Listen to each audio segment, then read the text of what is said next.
gió dần quá nè.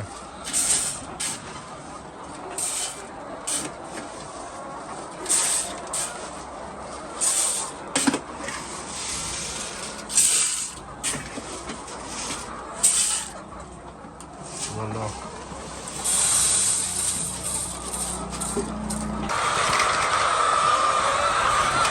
थाले and तक थाला फिर तोड़ दिए यार।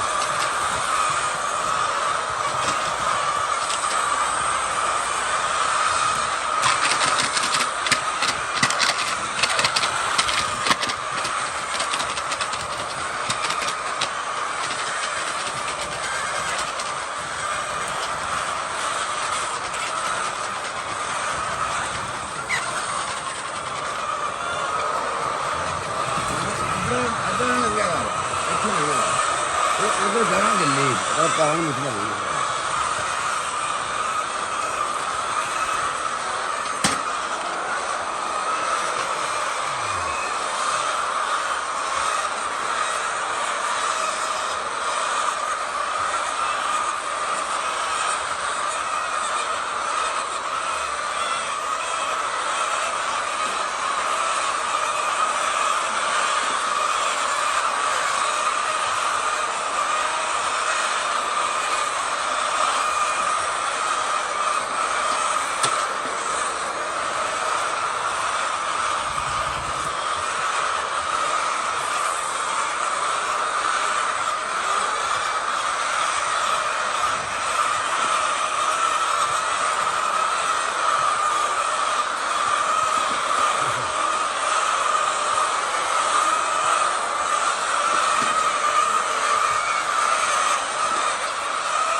ਬੰਦੇ ਨੇ 2 ਬਾਲਟੀਆਂ ਹੋਣੀਆਂ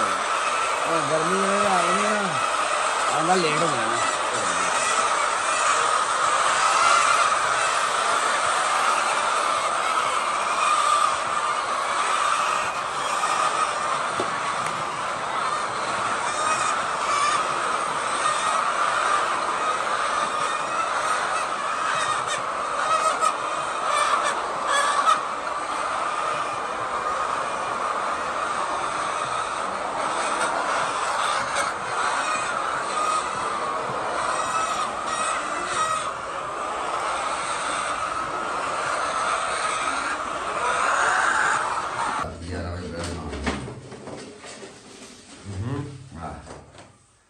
ਇਹਨੂੰ ਅਸੀਂ ਉਠਾਈਏ ਖਾਣਾ ਉੱਠਦੇ ਤੇ ਉੱਠ ਕੇ ਫਿਰ ਸੌਂਦੇ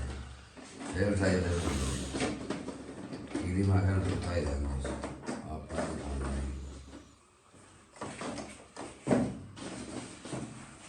ਜਿਵੇਂ ਜਿਵੇਂ ਗਰਮੀ ਆਉਂਦੀ ਹੈ ਨਾ ਕੁੜੀ ਹੁਣ ਅੰਡਾ ਲੇਟ ਕੀਤੀ ਜਾਂਦੀ ਲੇਟ ਦੇ ਰਹੀ ਹੈ ਹਾਂ ਇਹ ਲੱਗੇ ਆਸ ਤੱਕ ਚੌਥੀ ਚੌਥੇ ਰੁਪਏ ਲੱਗੀ ਹੋਣਾ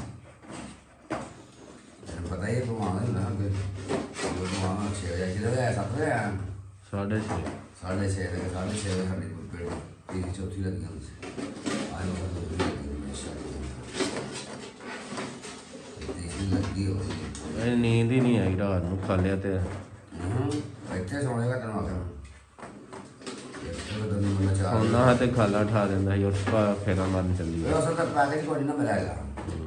ਪੈਕੇਜ ਹੋਵੇ ਫਿਰ ਉਠਾ ਨਹੀਂ ਕਰੀ ਇਹਨੂੰ ਆਪਾਂ ਡਰ ਲੈਂਦਾ ਤੇ ਕਹੀਦਾ ਇਹ ਫਿਰ ਜੀ ਕਰੇ ਕਰ ਲੈ ਜੀ ਕਰੇ ਨਾ ਨਹੀਂ ਗੱਲ ਮੈਂ ਜੋ ਫੀਡ ਪਾਈ ਮੈਨੂੰ ਆਇਆ ਕਰ ਲੈ ਫੀਡ ਫੋਨ ਯਾਰ ਆ ਜਾਵੇ ਤਾਂ ਫਿਰ ਇਹਨੇ ਫੋਨ ਕੇ 2 ਵਾਰ ਫਿਰ ਮੈਂ ਕਰਾ ਰਿਹਾ ਤੂੰ ਆਪ ਗੱਲ ਕਰ ਮਤਲਬ ਜਦੋਂ ਮੈਨੂੰ ਪਾ ਲੈ ਮੈਂ ਤੂੰ ਗੱਲ ਤੈਨੂੰ ਨਹੀਂ ਕਹਿਣਾ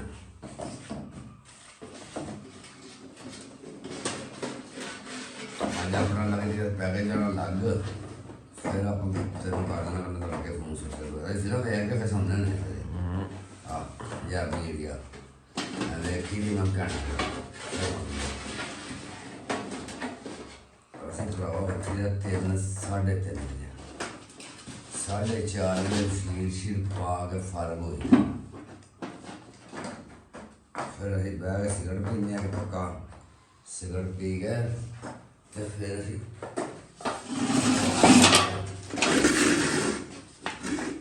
ਵੀ ਨਾ ਉਹ ਚਾਹ ਰਾਤੀ ਚਾਹ ਛੱਡੀ ਸੀ ਵੀ ਪੀਵਾਂਗੇ और सवेरे मैं थोड़ा पहले पी गया था वहाँ पर ठंडी चावा की तो मैंने चाह पी ली और मैं भी पी ली थी मैंने दसिया मैं वैसे बेकार पी